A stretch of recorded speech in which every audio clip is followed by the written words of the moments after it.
Well, good morning, friends, and welcome to my channel. I am Crystal, and this is Homemaking on the Homestead.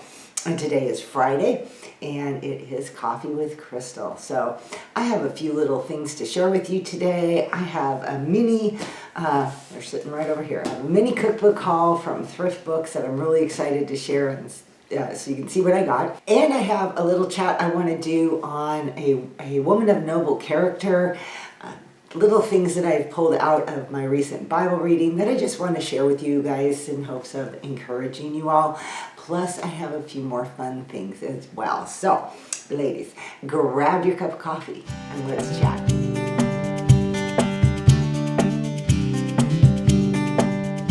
Before I get going in today's video, I just want to say thank you. Just a big, huge thank you to all of you ladies who responded to me in my video on Tuesday about the loss of Mr. Bucky. And if you haven't seen that, I will post a link and leave a link. It was last week's video, or last Tuesday's video, I should say. This week it was posted.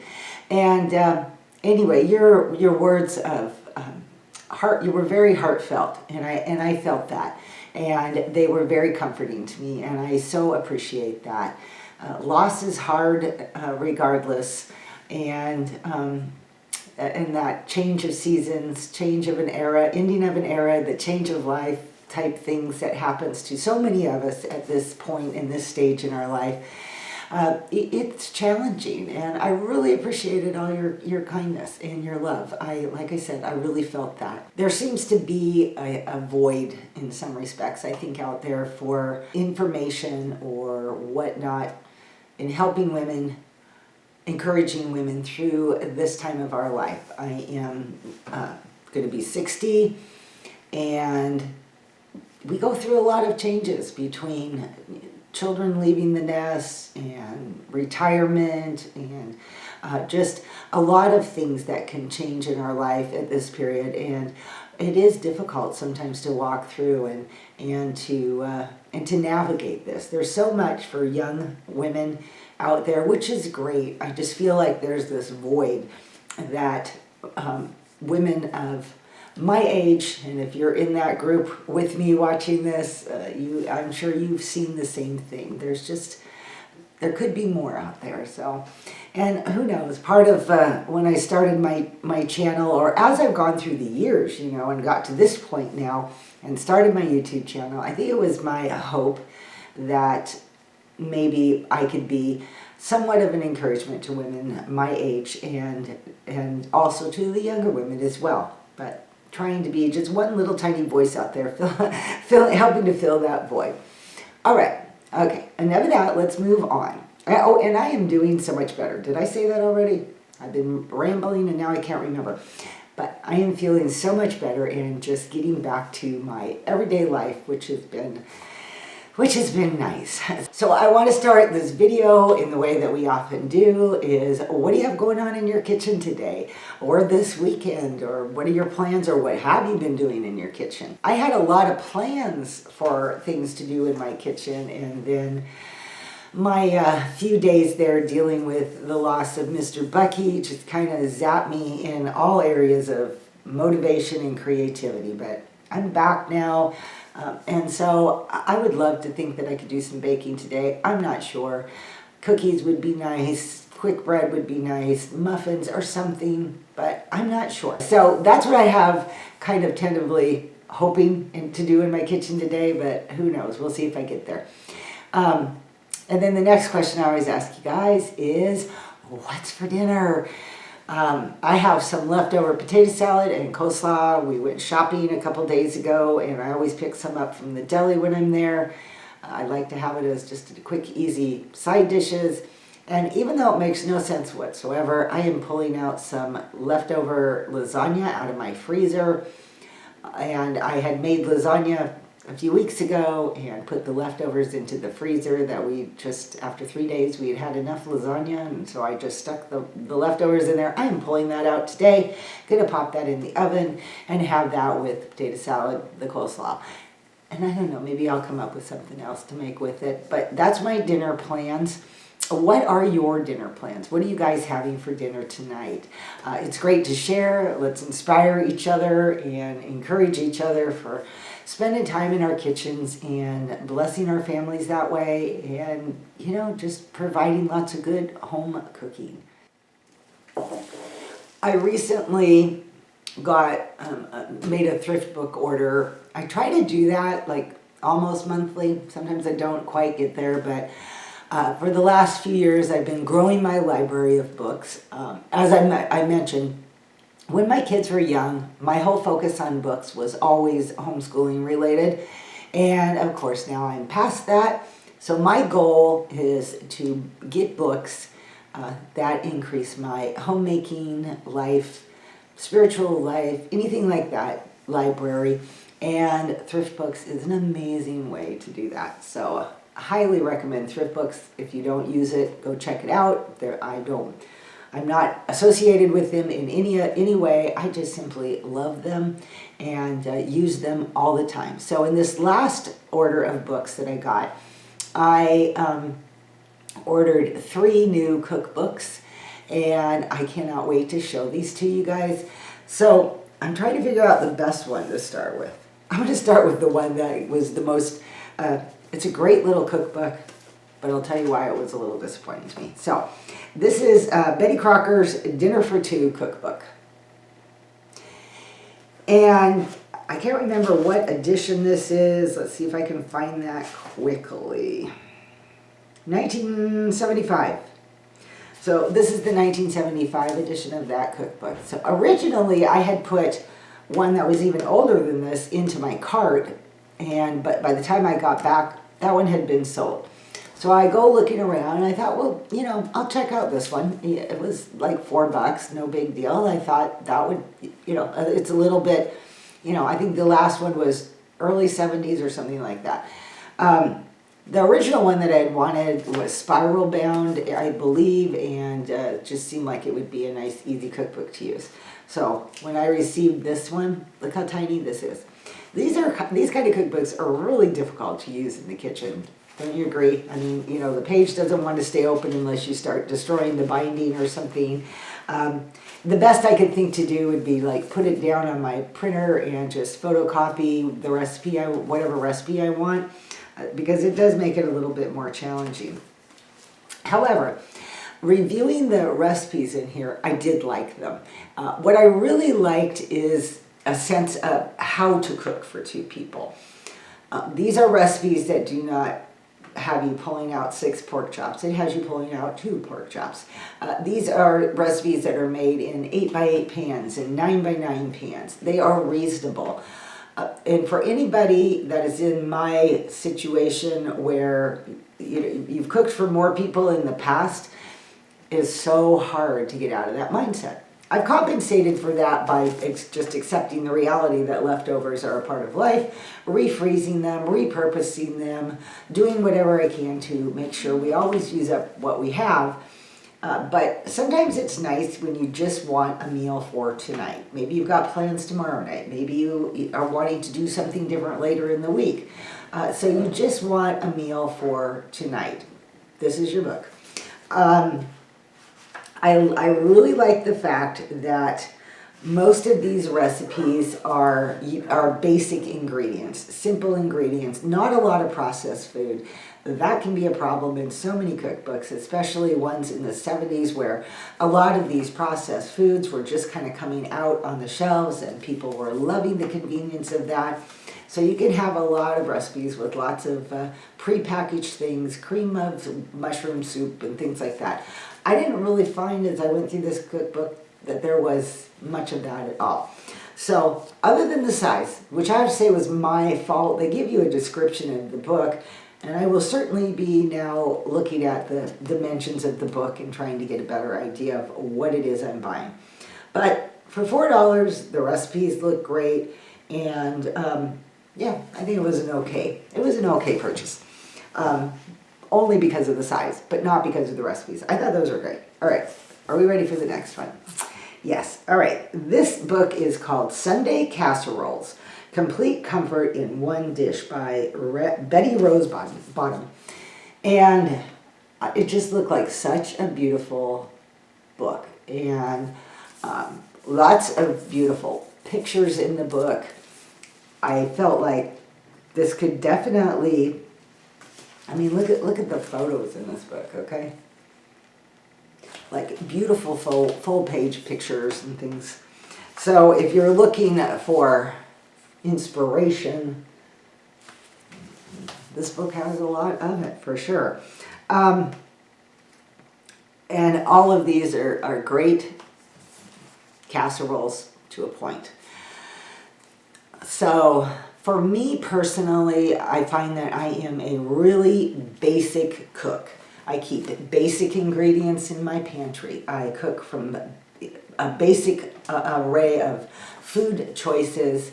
I am not a fancy cook. I'm not a chef, or anything like that. I just simply like to cook simple foods. And I found most of these recipes were very gourmet-like. Maybe some of the names just kind of scared me off, but baked veal shanks a la primavera. Okay, that sounds really fancy to me, and it might not be, but the list of ingredients here was so long that I'm like, okay, I don't see myself cooking up a casserole like that. Casseroles to me have often been just a great way to use up leftovers. Another one here is saffron rice with lamb meatballs, red peppers, and dates. So it may be a wonderful recipe, but it definitely isn't the type of food that I typically cook. So there's that. Now, but in all of that, you do find things like this chicken, sweet potato, and bacon casserole. Okay, now we're talking something that sounds more like I would actually make. If I had to say anything about this cookbook, I would say, again, this was another $4 cookbook. I would say the pictures alone are worth it, and they can give a whole lot of cooking inspiration. If you're a person that easily cooks without a recipe, a lot of these recipes could probably be adapted to simpler foods. Sometimes they give recipes fancy names when in reality it is something super simple. I have to make sure that I'm not discounting a recipe just because the name sounds simply too much. In the end, this gets a rating kind of in the middle. It would be a fun book maybe if you could find it in your library and check it out, be inspired, and then take it back. I don't mind having it on my shelf because I think it will give me some great inspiration and I can enjoy these amazingly beautiful pictures in here of food, casseroles, and things like that. And maybe give me some new ideas for, something else that I could do. Creative use of leftovers. Oftentimes, because I talk about that a lot, I try to hone in on what I have already on hand and then what I might find to inspire me that would allow me to use those ingredients. And I always try to stick with things that I know are flavors and flavor combinations that I know that we like, and that helps too in picking out recipes and utilizing them to my advantage. Okay, number 3, and this I'm saving my favorite one to last. This was a recommendation by one of you ladies, and it is called Cooking from Quilt Country. Hearty recipes from Amish and Mennonite kitchens. I was really excited to receive this book. This beautiful, and I'm going to show you some of the pictures on the inside because it is really pretty. This beautiful book cost me $4.50 from thrift books.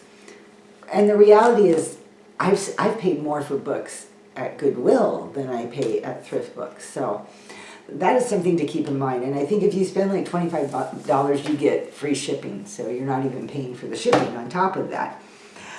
Again, I found, all I've done is go through some of the recipes in here. And I really like the fact that I'm not seeing a lot of processed food. I'm just seeing real ingredients. So that is very nice. One of the other things to mention is the way that the cookbook is set up. So most cookbooks are set up where you have main dishes and desserts and side dishes and that baked goods and that type of stuff. This cookbook is set up more as a seasonal thing. So you have summer days, shades of autumn, winter's rest. So if you want to see, well, what kind of bread recipes do they have, you'll need to go back to the index, and they have a very good index, so it's easy to find them. I was interested in a lot of like their pie recipes, because I have really come to enjoy Amish pies, a lot of them, because they couldn't be more simple. And they use just basic ingredients. You don't have to have anything fancy. Oftentimes you can just find one of their recipes, like a brown sugar pie, and you'll have everything in the house you need to make it, and you can have a pie that day. So that's good to know too. But the pie recipes are going to be scattered throughout. So you have to go to the index, look up pies, get it that way. Pictures, let's talk about that. Beautiful, absolutely gorgeous pictures of Amish and Mennonite life, and that makes the book a lot of fun as you're thumbing through it. I mean, look at some of these, you guys. Aren't they pretty? I mean, I'm just like, whoa, such a fun book. I feel like, let's see if I can find it. There's another picture, a couple pictures I really like. Let me find that. Isn't that cute? I think it's so sweet. I feel like for $4.50, this was a bargain. This was a bargain. I'm excited to see what other fun recipes I will be able to glean from this book. And maybe I'll do like I did last year. I had an Amish cookbook that I had ordered and ended up making an entire Amish meal from the cookbook. And that was a lot of fun. And I may do that again soon, so be on the lookout for that. Those are my 3 cookbook and cookbook reviews for this month. I don't always get cookbooks, but if I see something that inspires me, I definitely do, because I do love cookbooks. Even if I don't use the actual recipe, I just find them inspiring and encouraging to read. Okay, moving on. As you guys know, every year I go through the Bible. In the last several years, I've used an audio Bible, shared many times about that in various videos, and I finished the book of Judges yesterday, and today I started the book of Ruth and finished the book of Ruth. And oh my gosh, this morning it was just like, wow, there is so much here. I took all that inspiration and I wanted to talk to you about a woman of noble character, because that's what Ruth inspired for me today. So I wrote some notes down, and I'm just going to share. The book of Judges was a very dark and disturbing book.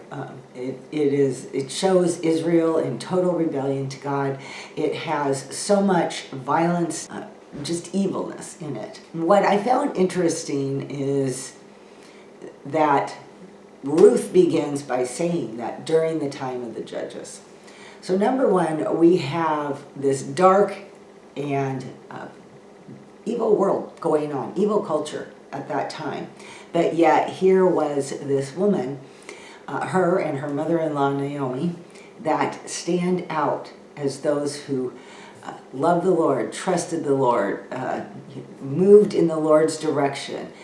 And it said to me that even at the most difficult times, the Lord always has a remnant. He always has his people, and those people that still have a heart for God and truly desire to worship God, regardless of what the culture around them is doing and regardless of anything else that is going on. They are his people. It made me reflect of where we are today and where our society is today at a very dark time, in my opinion it is, and to know that we are that remnant that holds on to the Lord. He's our rock, and we continue to move forward in strength and faith in him. If you're not familiar with the story of Ruth, I recommend you go back to the Bible and read it, because I didn't want to go through the whole entire book, chapter or book of Ruth. It is only 4 chapters long. It's a very simple read and very enjoyable and inspiring book to read. So if you're not familiar, but Ruth left Moab with her mother-in-law Naomi. Naomi's husband had died. She had 2 sons. They married, each had a wife, and those 2 sons died. One of the wife wives chose to stay in Moab or to go back to Moab, and the other one, Ruth, decided to travel with her mother-in-law back to Bethlehem, back to her people. They had originally left that area and moved to Moab because there was a famine at the time. And then Naomi had heard that the famine was over and decided there was no reason for her to be in Moab anymore. She had no family, and she left. She urged Ruth not to follow, but Ruth said no, she wanted to come. She said, your people will be my people, your God will be my God. She chose to be loyal to her mother-in-law, even though she did not know what the future held, and even though she did not have any support group or anything. She knew that the right thing was to be loyal to Naomi and follow her back to her home. Throughout the book of Ruth, we see that she had a lot of very wonderful character traits.